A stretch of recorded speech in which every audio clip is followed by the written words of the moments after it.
नमस्कार दोस्तों, आज हम जो है आयोग शुरू करेंगे। आयोग आपके पीएससी के सिलेबस में प्री पर भी हैं, प्री के सिलेबस में भी हैं और मेंस के सिलेबस में भी हैं। तो अपन ये कोशिश करेंगे कि प्री के भी कुछ फैक्ट पढ़ते चलें और मेंस के भी कुछ आंसर राइटिंग, अगर वहाँ पे कुछ प्रश्न पूछे जाएँ इससे आयोग से, तो अपन वो भी डील कर सकें। इस प्रकार से अपन पढ़ने का प्रयास करेंगे। तो आज हमने लिया है राष्ट्रीय महिला आयोग। राष्ट्रीय महिला आयोग में पहली बात तो ये जानें कि क्यों आया। तो ये सामान्य बात है कि महिलाओं के लिए आयोग क्यों आएगा। हम देखते आ रहे हैं कि बहुत सदियों से ही महिलाओं के ऊपर अत्याचार होते रहे हैं। उनकी जो अधिकार हैं उनको वो अधिकार नहीं दिए गए, उनको उतनी अच्छी तरीके से संरक्षण नहीं दिया गया जितना कि पुरुषों को या अन्य वर्गों को दिया गया है। तो इसलिए सरकार ने महिला आयोग की स्थापना की। महिला आयोग क्यों आया, आप समझ गए कि महिलाओं को कुछ अधिकार प्रदान करने के लिए, ताकि वो जो वर्ग है वो अपने आप को एक समाज से कटा हुआ महसूस ना करे। इसके लिए सरकार जो है महिलाओं से संबंधित आयोग लेके आई। ये आयोग संविधान में नहीं है, एक अधिनियम के द्वारा आया। और वो अधिनियम कब आया? 1990 में। 1990 में इसका अधिनियम आया, राष्ट्रीय महिला आयोग अधिनियम 1990। उसकी धारा 3 है। अगर धारा की बात करें तो धारा 3 के तहत इसका गठन किया जाता है। गठन या स्थापना लिख सकते हैं, ठीक। तो राष्ट्रीय महिला आयोग अधिनियम की, राष्ट्रीय महिला आयोग अधिनियम 1990 की धारा 3 के तहत इस आयोग की स्थापना की बात कही गई। अब जैसे ये अधिनियम के द्वारा बना हुआ है तो ये संवैधानिक तो है नहीं, तो संवैधानिक नहीं, तो फिर क्या है? इसको वैधानिक भी बोल सकते हैं या सांविधिक भी कहा जा सकता है, सांविधिक। तो ये इसकी प्रकृति हो गई, संवैधानिक नहीं है, ध्यान रखना। इसीलिए लिख दिया है कि ताकि दिखे कि संवैधानिक नहीं है। ये है वैधानिक या सांविधिक निकाय। गठन कब किया गया? तो गठन होता है इसका राष्ट्रीय महिला आयोग अधिनियम 1990 की धारा 3 के तहत 31 जनवरी 1992 को, 31 जनवरी 1992 ये इसके गठन की डेट हो गई। मंत्रालय में महिला बाल विकास मंत्रालय किस मंत्रालय के अधीन आता है? तो महिला एवं बाल विकास मंत्रालय। जैसे मैंने पिछले वीडियो में भी चर्चा की थी कि कुछ क्वेश्चंस पे अन्य चीज़ें न पूछ के सिर्फ मंत्रालय पूछ लेता है कि निम्न आयोग किस मंत्रालय पे काम करे, किस मंत्रालय के अधीन काम कर रहा है। जैसे अभी शायद यूपीएससी में ग्रामीण विकास मंत्रालय संबंधित एक क्वेश्चन पूछा था। इस प्रकार से पीएससी में भी पूछ सकते हैं। तो इसका हमें मंत्रालय ध्यान रखना आवश्यक हो जाता है। फिर इसकी पदावधि क्या होती? तो पदावधि 3 वर्ष की होती है। और हमने देखा है कि राष्ट्रीय महिला आयोग में जो महिला अध्यक्ष होती हैं उनकी एक से अधिक बार भी नियुक्ति हो सकती है। अतः पुनः नियुक्ति की जा सकती है इन लोगों की। तो ये कुछ प्री के संबंधित फैक्ट हो गए। अभी हम इसकी संरचना भी देख लेते हैं।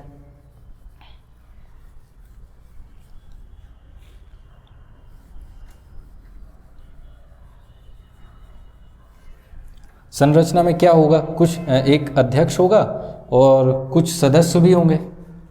तो इसमें जो है एक अध्यक्ष होता है और अध्यक्ष और सदस्य। तो एक अध्यक्ष हो गया और 5 सदस्य होते हैं इसमें। अध्यक्ष सामान्यतः देखा जाता है कि राष्ट्रीय महिला आयोग का अध्यक्ष जो होगा वो महिला ही होगी, सामान्यतः देखा जाता है। और इसमें सदस्य में क्या होंगे? सदस्य में एक एससी से और एक एसटी से महिला नियुक्त की जाती है। ये जो है इसके सदस्य की श्रृंखला हो गई। इसमें इसके साथ साथ अब जो आपके सदस्य हैं उनको राज्य मंत्री का दर्जा दिया जाता है। राज्य मंत्री, सदस्यों को राज्य मंत्री का दर्जा दिया जाता है। अब सदस्य किस चीज़ से संबंधित होंगे? या तो उन्होंने समाज के लिए कुछ अच्छा किया हो, या तो वो विधि के बहुत अच्छे ज्ञाता हों, या उन्होंने महिला समर्पित कोई कार्य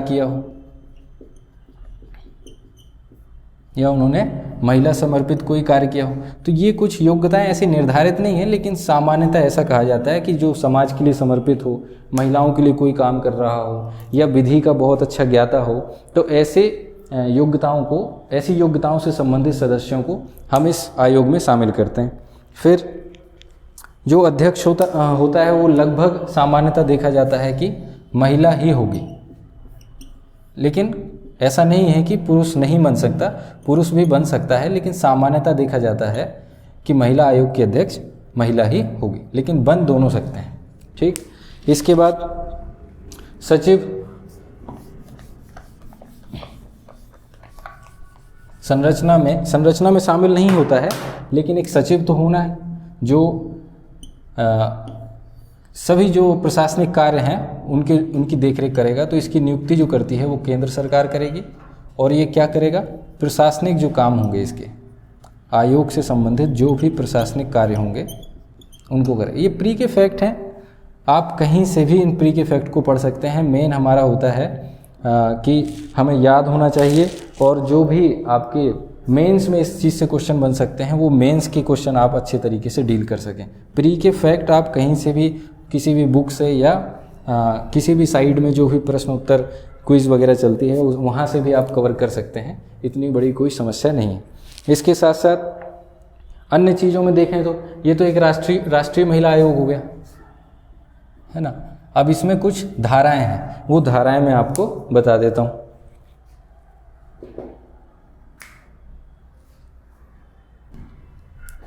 अब इसमें अध्यक्ष जो होता है, जैसे मैंने सदस्य को बताया था कि सदस्य को जो दर्जा होता है वो राज्य मंत्री का होता है। अब एक बात आप नॉर्मल से समझिए, सामान्यतः आयोग में देखा जाता है कि जिनकी नियुक्ति केंद्र सरकार करेगी उनके सामान्यतः, ऐसा नहीं है कि हर एक आयोग में, लेकिन सामान्यतः देखा जाता है कि उनके हटाना उनको पद से, या उनके वेतन भत्ते निर्धारित करना, आयोग के संबंध में नियम बनाना, या अन्य कोई भी कार्य लगभग केंद्र सरकार ही करती है हर एक विषय में। जिनकी नियुक्ति राष्ट्रपति करता है उनके संबंध में या तो संसद करेगी या राष्ट्रपति करेगी। सामान्यतः देखा जाता है कि जो व्यक्ति या जो संस्था नियुक्ति करेगी वही उसको हटाएगी, और वही व्यक्ति या संस्था उससे संबंधित सारे नियम कानून उसको बनाएगी, तय करेगी। जैसे अध्यक्ष होता है उसको केंद्रीय मंत्री का दर्जा दिया जाता है। ठीक, अनुदान कौन देगा, केंद्र सरकार। अनुदान मतलब इस आयोग को चलाने के लिए पैसा कहाँ से आएगा, वो पैसा केंद्र सरकार देगी। ठीक, लेकिन जो पैसा केंद्र सरकार देगी उसकी जांच भी तो होगी कि महिला आयोग ने कहाँ खर्च किया, कितना खर्च किया, किस विधि से खर्च किया, या नियम के अनुसार खर्च किया कि नहीं, तो उसकी जांच करेगा कैग। जो भी केंद्र सरकार पैसा देगी आयोग को उसकी जांच करेगा कैग। शक्ति, इसको सिविल न्यायालय की शक्ति प्राप्त है, सिविल न्यायालय की शक्तियाँ प्राप्त हैं इस आयोग को। लगभग सभी आयोग को सिविल न्यायालय की शक्तियाँ प्राप्त होती हैं। एक दो आयोग ऐसे आएंगे जिनको सिविल के साथ कुछ मामलों में आपराधिक शक्तियाँ भी प्राप्त हो सकती हैं। सिविल न्यायालय, माफ़ी चाहेंगे कुछ अशुद्धियाँ हो गई। सिविल न्यायालय की शक्ति प्राप्त होती है। हटाएगा कौन, हटाएगा केंद्र सरकार। वही बताया, जो व्यक्ति नियुक्त कर रहा है उनको, नियुक्ति कौन कर रहा है, केंद्र सरकार, वही उसको हटाएगी। रिपोर्ट किसको देगी, केंद्र सरकार को। अब आयोग केंद्र सरकार को रिपोर्ट देगा, जो केंद्र सरकार क्या करेगी, संसद में रखवाएगी, वहाँ पर इस रिपोर्ट के बारे में चर्चा होगी। वेतन भत्तों का निर्धारण भी कौन करेगा, केंद्र सरकार करेगा। आयोग हेतु नियम कौन बनाएगा, तो वो भी केंद्र सरकार बनाएगी।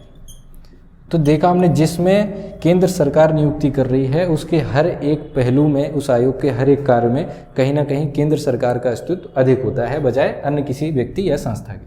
अब इसमें पहले अध्यक्ष कौन थे, तो पहले अध्यक्ष थी जयंती पटनायक, और अभी कौन है, रेखा शर्मा। अब जैसे मैंने उनको बताया था अभी कि पुनः नियुक्ति हो सकती है, अर्थात किसी न किसी महिला की इसमें एक से अधिक बार नियुक्ति की गई होगी। तो जो 2 बार बनी है, 2 बार अध्यक्ष के पद पर रही हैं, उनका नाम है गिरिजा व्यास 2 बार अध्यक्ष पद पर रही। तो ये हमने सामान्यतः राष्ट्रीय स्तर पर जो महिला आयोग है उसके प्री के पॉइंट जो हो सकते हैं वो हमने सामान्यतः कवर कर लिए। अब हम मध्य प्रदेश का जो महिला आयोग है उसके कुछ पॉइंट देख लेते हैं थोड़ी सी जल्दी से। अब हमने राष्ट्रीय महिला आयोग पढ़ लिया, अब उसी के अधीन राज्य महिला आयोग क्या है। तो राज्य में जिस लिए हमने राष्ट्र में महिला आयोग का गठन किया, उन्हीं कारणों को देखते हुए राज्य ने भी महिला आयोग का गठन किया। तो राज्य में थोड़ा सा अंतर ये है कि राज्य में जो अधिनियम आया है वो आया है 1995 में, ये अधिनियम आया। जैसे राष्ट्रीय महिला आयोग में आया था राष्ट्रीय महिला आयोग अधिनियम 1990 और राज्य महिला आयोग अधिनियम 1995। अब इसकी धारा कौन सी है? तो धारा वही, उसमें भी 3 थी और इसमें भी 3 है। गठन कब? 23 मार्च 1998, 23 मार्च 1998 को इसकी स्थापना की गई या गठन किया गया धारा 3 के तहत। ठीक, कार्यालय कहाँ होगा? राष्ट्रीय वाले का कहाँ था? दिल्ली, अगर नहीं बताया हो मैंने तो दिल्ली था, और इस वाले का है भोपाल। पदावधि 3 वर्ष की रहती, 3 वर्ष या 65 वर्ष, जो भी पहले पूर्ण होगी उस आधार पे अध्यक्ष या सदस्य को अपने पद से हटाया जाएगा। अब ये सब जैसा मैंने बताया था कि अगर यहाँ पर नियुक्ति कौन करता है? नियुक्ति करती है राज्य सरकार। नियुक्ति या गठन कह सकते हो आप, ये जो करते हैं ये राज्य सरकार द्वारा किया जाता है। ठीक, अब राज्य सरकार ही यहाँ नियुक्ति कर रही है और आयोग का गठन कर रही है। इसका मतलब है कि उनको पद से हटाना या अध्यक्ष सदस्य अपने त्यागपत्र किसको देंगे? राज्य सरकार को। ये आयोग अपनी रिपोर्ट बनाकर किसको देगा? तो राज्य सरकार को। और वेतन भत्ते कौन निर्धारित करेगा? राज्य सरकार। अर्थात सभी काम राज्य सरकार द्वारा किए जाएंगे। ठीक है, तो ये सामान्य फैक्ट हैं। इसकी संरचना में 1 अध्यक्ष और 5 सदस्य, मतलब 6 सदस्यीय आयोग होता है। ये 6 सदस्यीय। अध्यक्ष कौन होगा? जैसे दिल्ली केंद्र के लेवल पे कौन था? केंद्र का कैबिनेट मंत्री। तो राज्य के लेवल पे राज्य का कैबिनेट मंत्री होगा, और यहाँ पर अनिवार्य रूप से है कि महिला ही इसकी अध्यक्ष होगी। ठीक, सदस्य में 5 सदस्य हैं, जिसमें से 1 होगा विख्यात अधिवक्ता, 1 शिक्षाविद, 1 स्वास्थ्यविद। अब सदस्य में उन्हीं को रखा जाएगा ना जिनको महिलाओं की शिक्षा से संबंधित कोई ज्ञान हो, उनके स्वास्थ्य की क्या क्या समस्याएं हो सकती हैं या उनको किस तरीके से निपटाया जा सकता है उनकी स्वास्थ्य की समस्याओं को। और शिक्षाविद, स्वास्थ्य, और एक ऐसा व्यक्ति जिसको विधि का ज्ञान हो कि महिलाओं के संबंध में किन किन कानूनों को बनाने की आवश्यकता है और कौन कौन से कानून बनाए गए हैं, उनकी समीक्षा करना, उनमें कुछ अगर सुधार की आवश्यकता है तो केंद्र सरकार या राज्य सरकार को वो सलाह देना। फिर 2 सामाजिक कार्यकर्ता इसमें शामिल होते हैं। इस प्रकार इसमें 5 सदस्य और 1 अध्यक्ष शामिल होता है। फिर 1 सचिव होगा, वहाँ पर केंद्र में सचिव श्रेणी का था, यहाँ पर उप सचिव श्रेणी का 1 सचिव होगा जो कि निर्णय लेगा। ठीक, इसके ही निर्णय सामान्यतः माने जाते हैं और उस प्रशासकीय कार्य सभी राज्य महिला आयोग के यही देखता है। इस प्रकार से राज्य महिला आयोग आपका ये कंप्लीट हो गया। अब इसके हम जो है कार्य देखेंगे कि क्या क्या कार्य होते हैं और क्या क्या मेंस के आधार पर क्या क्या प्रश्न बन सकते हैं। अब राष्ट्रीय और राज्य दोनों एक ही बात है, कार्य सामान्यतः एक जैसे ही होते हैं। जैसे राष्ट्र का है तो और राष्ट्र का क्या करेगा? केंद्र के जो भी महिला के संबंधित कानून हैं उनकी जांच करना, और कौन कौन से महिला आयोग से संबंधित कानून बना सकते हैं महिलाओं के संरक्षण से संबंधित, वो कानून बनाना, उनकी समीक्षा करना। कोई कानून अगर ऐसा है जो त्रुटिपूर्ण लग रहा है जिससे महिलाओं के संरक्षण को थोड़ा सा खतरा हो सकता है तो उन कानून की समीक्षा करना, कुछ सिफारिश करना नई। इस प्रकार जो है इसके कार्य होते हैं। जैसे पहला कार्य क्या हो जाएगा? संविधान में जो कानून है, मैं इसमें बहुत शॉर्ट आपको लिखवा देता हूँ। मैं जो बोल रहा हूँ आप वो चीज़ लिख सकते हैं पूरा अगर पॉइंट बनाना हो तो पहली है समीक्षा करना। अगर कानूनों में कुछ भी त्रुटि है महिलाओं से संबंधित तो संविधान के कानूनों की समीक्षा करना। दूसरा क्या हो सकता है? सिफारिश। अब सिफारिश लिख दिया, अब आप लिख सकते हैं इसमें किस प्रकार से कि जो भी केंद्र सरकार या राज्य सरकार, सेंट्रल या स्टेट, जो भी योजनाएं बनाएगी महिलाओं से संबंधित उसमें अपने भागीदारी निभाना, भागीदारी या सिफारिश करना कि केंद्र सरकार और राज्य सरकार को महिलाओं से संबंधित बनने वाले कानूनों में किन बातों का ध्यान रखना चाहिए और उसको किस प्रकार से लागू करना चाहिए। तीसरा, यदि कोई भेदभाव या लैंगिक आधार पर शोषण, इन जैसी कोई समस्या हो रही है किसी भी क्षेत्र में भारत के, या राज्य वाला है तो राज्य के क्षेत्र में कहीं पर भी, तो इनसे संबंधित महिलाओं से संबंधित लैंगिक शोषण या भेदभाव को जांचना, उसके आधार पर जो भी व्यक्ति या संस्था है उसको दंडित करना। ठीक, ये भी इसका एक कार्य हो सकता है। अब जो कानून हैं उनका मूल्यांकन करना कि जो कानून बनाए गए उनसे क्या प्रगति हुई। जैसे उदाहरण के तौर पे हमने राष्ट्रीय महिला आयोग बनाया तो उससे 1 साल में या 5 वर्षों में, जो भी आप लिखना चाहें कि 1 वर्षों के दौरान यह कानून को लागू करने के उपरांत अभी तक हमने क्या क्या प्रगति की, उसका मूल्यांकन करना किसका काम है, राज्य सरकार का, वो आयोग का, राज्य में राज्य के महिला आयोग का और राष्ट्र में राष्ट्रीय महिला आयोग का। और क्या क्या कार्य हो सकते हैं इसके, जो योजनाओं का निर्माण है वो मैंने बता दिया कि योजनाओं के निर्माण में भी चाहे तो आप यहाँ पे लिख सकते हो योजना निर्माण में भागीदारी किसकी, राष्ट्रीय महिला आयोग और राज्य महिला आयोग की। इसके साथ साथ जैसे कुछ महिलाओं द्वारा अपराध भी कर दिए जाते हैं कभी कभी, तो उन महिलाओं को कारागार और जेल वगैरह में रखा जाता है।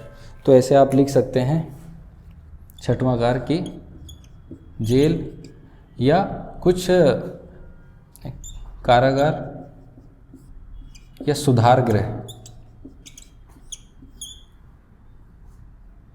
सुधार गृह। इनमें भी जो महिलाएं रह रही हैं, भले वो कैदी हैं लेकिन उनके भी कुछ ना कुछ अधिकार हैं। अगर यहाँ पर भी महिलाओं के अधिकारों का कुछ हनन होता है या शोषण होता है तो वहाँ पर भी यह आयोग जाके जांच कर सकता है और उनकी स्थितियों को सुधारने का काम कर सकता है। तो ये कुछ सामान्य कार्य हैं कि जो भी आयोग होगा वो उस संबंध में जो भी वर्ग है उसके संबंधित कुछ ना कुछ अच्छे काम करने की कोशिश करेगा, जो अभी काम कर रहे हैं उसकी समीक्षा करने की कोशिश करेगा और उसके अंतर्गत क्या क्या और कुछ सुझाव दिए जा सकते हैं केंद्र सरकार को, यही सब उसके कार्य होते हैं। इसके अलावा और कोई विशेष नहीं है। इसके आधार पर अब हम मेन जो पॉइंट है, मेंस के किस प्रकार के क्वेश्चन बन सकते हैं और किस प्रकार हम उसकी फ्रेमिंग करेंगे वो मैं आपको बता देता हूँ। मेंस में क्या क्या पूछा जा सकता है, एक तो यही सिंपल सा क्वेश्चन कि राष्ट्रीय महिला आयोग को परिभाषित कीजिए और उसके कार्यों को समझाइए। एक तो ये हो गया आपका कार्य कि राष्ट्रीय महिला आयोग की परिभाषा देना है। परिभाषा मतलब ये इस अधिनियम के द्वारा गठित हुआ है धारा 3 के तहत और इसकी स्थापना केंद्र सरकार या राज्य का पूछा है तो राज्य सरकार करती है और उसकी निम्नलिखित कार्य है। ठीक, और निष्कर्ष में क्या दे सकते हैं, जैसे ये आपका एक पेज हो गया जिसमें 12 लाइन या 14 लाइन आपको लिखने के लिए आएंगी। तो 2 लाइन में आप प्रस्तावना दे सकते हो। अगर कार्य पूछा गया है या शक्तियाँ तो आप जो चाहे वो डायग्राम बना सकते हो, चाहे तो ये वाला चाहे तो ये वाला, जो भी 4-5 आपको कार्य बताने हैं इस प्रकार से आप इसकी फ्रेमिंग कर सकते हो। नीचे क्या बताएंगे कि राज्य सरकार या राष्ट्र जो भी पूछा है उसने उसके आधार पर कि सरकार विभिन्न योजनाएं लिख दीजिए आप, जैसे सबला योजना है, कुपोषण से संबंधित कुछ योजनाएं हैं, इनके संबंध में सरकार प्रयास कर रही है और महिलाओं के संरक्षण का प्रयास कर रही है। इस प्रकार से आपका जो 5 नंबर वाला क्वेश्चन है 1 पेज वाला वो कंप्लीट हो जाएगा।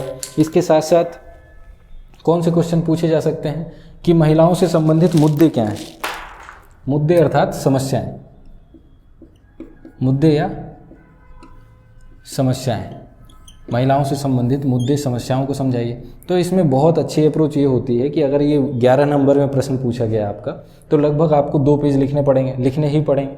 तो इसमें क्या करें, पहले तो बहुत अच्छे तरीके से आप शुरुआत कर सकते हो 2-3-4 लाइनों में कि राष्ट्रीय महिला आयोग या राज्य महिला आयोग की स्थापना का अधिनियम बताइए, उसकी डेट बता दीजिए और किसके द्वारा इसका गठन किया गया, ये प्रस्तावना में बता सकते हो आप। फिर एक फ्लो चार्ट भी दे सकते हो कि इसके मुद्दे क्या क्या हो सकते हैं।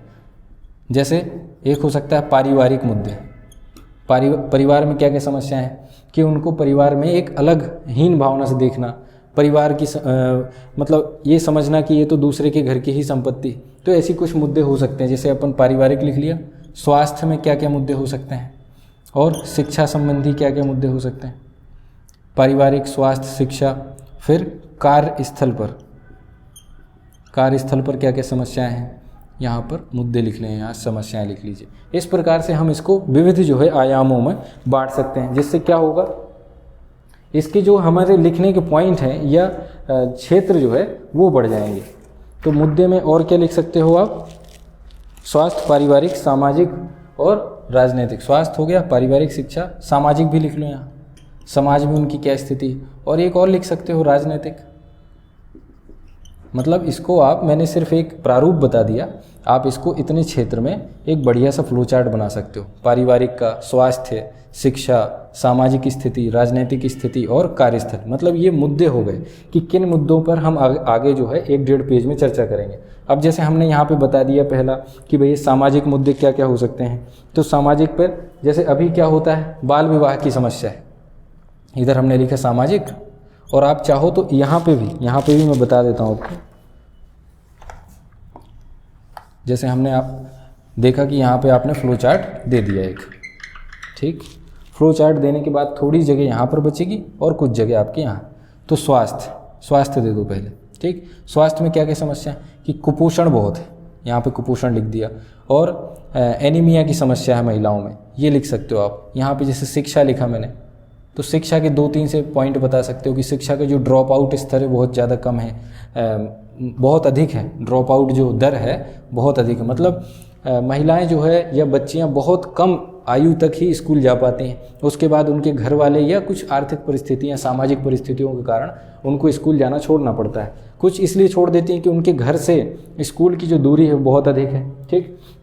तो शिक्षा की समस्याएं ये हो गई। इसके बाद आप दे सकते हो पारिवारिक, कि परिवार में उनको जो है एक अन्य पुरुष के अनुसार या लड़के के अनुसार ही दर्जा नहीं दिया जाता, जैसे उनके खान पान में कुछ कमी रखी जाती है, उनकी शिक्षा, कुछ ऐसे परिवार होते हैं जहाँ पर बेटियों को बेटों से कम आंका जाता है, कुछ ही ऐसे परिवार होते हैं सामान्यतः जिनमें जागरूकता की कमी होती है, तो आप ऐसे मुद्दे लिख सकते हो, ठीक। अब राजनीतिक,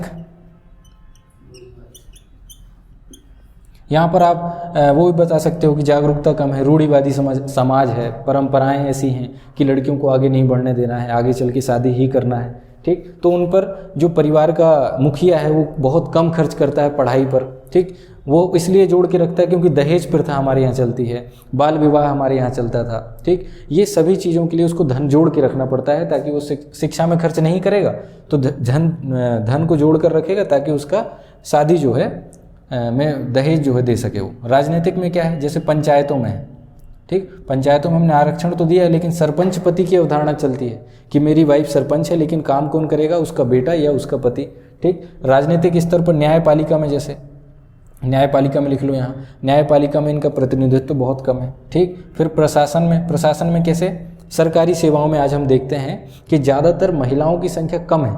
और आप इसमें ये भी लिख सकते हो, जैसे शिक्षा में आप जाओगे तो साइंस में, मैथ्स के क्षेत्र में और टेक्नोलॉजी के क्षेत्र में, ठीक, इन क्षेत्रों में बहुत कम महिलाओं की भागीदारी।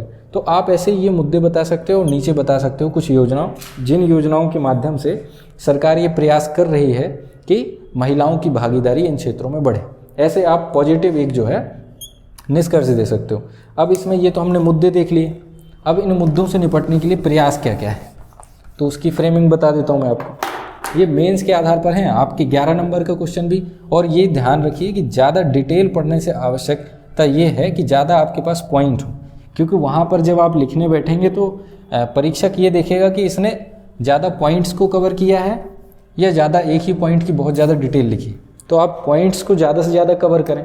अब जैसे प्रयास पूछ ले कि प्रयास महिलाओं के संरक्षण के लिए, महिला संरक्षण या महिला सशक्तिकरण, जो भी आप कहना चाहें, उसके संरक्षण के लिए, सशक्तिकरण के लिए प्रयास कैसे किए। अब इसको लिखने के बहुत सारे तरीके होते हैं, मैं जो फॉलो करूँगा वो मैं आपको बता देता हूँ कि जैसे एक तरफ हम लिख लें कि राष्ट्रीय और एक तरफ लिख लें अंतर्राष्ट्रीय,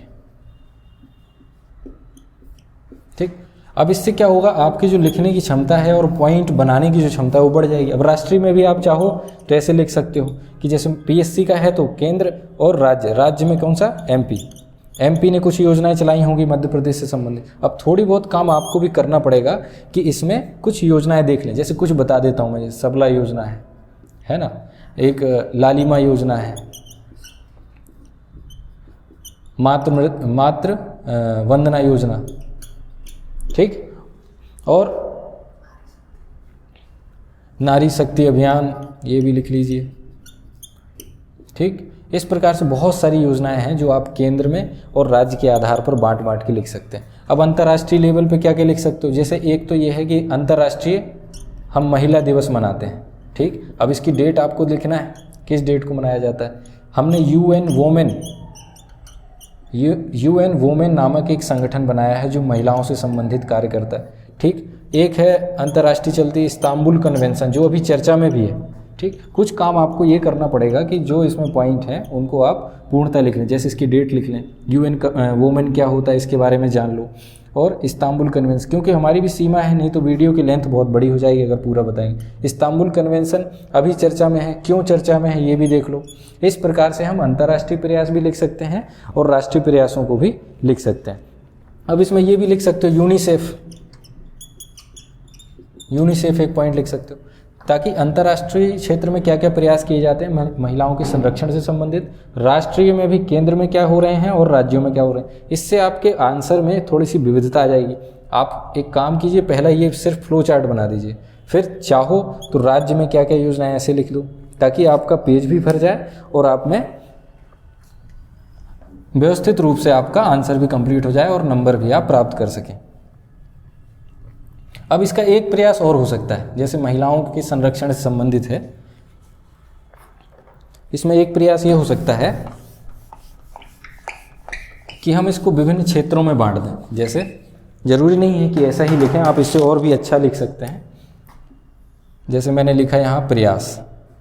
ठीक, तो संविधानिक मतलब संविधान में ऐसे कौन कौन से प्रावधान हैं जो ये सुनिश्चित करते हैं कि महिलाओं का सशक्तिकरण हो सकेगा और वो आगे बढ़ सकेंगी, उनका संरक्षण हो सकेगा। कुछ नीतियाँ, वही नीतियाँ जो अभी मैंने आपको बताई। ठीक, कुछ संस्थागत, इसमें जैसे बता देता हूँ मैं, संवैधानिक में जैसे 14 है, 15 आर्टिकल है आपका, और 23 है, 24 है। अब ये आर्टिकल आपको पढ़ने हैं, जैसे मैंने बता दिए, ये आप जो है पढ़िए इसमें क्या क्या लिखा है, ये आप शामिल कर सकते हैं इस चीज़ में। नीतिगत में कौन कौन सी योजनाएं सरकार चला रही है, उन योजनाओं को कैसे क्रियान्वित किया जाएगा। यहाँ पे सिर्फ आप योजनाओं के नाम लिख दीजिए, सबला लिख दीजिए और नारी शक्ति अभियान लिख दीजिए। इस प्रकार से 5-6 योजनाएं इसमें कवर कर सकते हैं। संस्थागत में जैसे हमने महिला बाल विकास मंत्रालय बनाया, महिला बाल विकास मंत्रालय। अब जैसे मैंने आपको एक बता दिया, अब इस प्रकार से संस्थाएं ढूंढिए कि संस्थाएं कौन कौन सी है। 2-3 संस्थाएं होंगी तो आपका ये कवर हो गया। नीतिगत में 5-6 योजनाएं बता दी, संवैधानिक में। इस प्रकार से आपके लिखने का जो तरीका है वो थोड़ा सा चेंज हो जाएगा। वैधानिक में बता दो कुछ अधिनियम, जैसे हमने बताया वैधानिक में, जैसे दहेज उन्मूलन कार्यक्रम बनाया हमने, घरेलू हिंसा अधिनियम बनाया। इस प्रकार से अगर आप लिखोगे तो आपकी जो विविधता है आंसर लिखने की वो ज़्यादा हो जाएगी और नंबर पाने की जो क्षमता है वो कहीं ना कहीं बढ़ेगी। तो हमने जैसे आज राष्ट्रीय और राज्य महिला आयोग में प्री और मेंस दोनों स्तर पर समझने का प्रयास किया। कुछ आपको कमी लगी हो तो आप कमेंट्स में ज़रूर बताएं, हम सुधार करेंगे उस चीज़ में। और आगे जो है दूसरा आयोग पढ़ेंगे। ये आयोग का क्या प्रतिक्रिया रही आपके प्रति, मेरे प्रति आपकी क्या प्रतिक्रिया रही, कमेंट्स में ज़रूर बताएं। थैंक यू, धन्यवाद।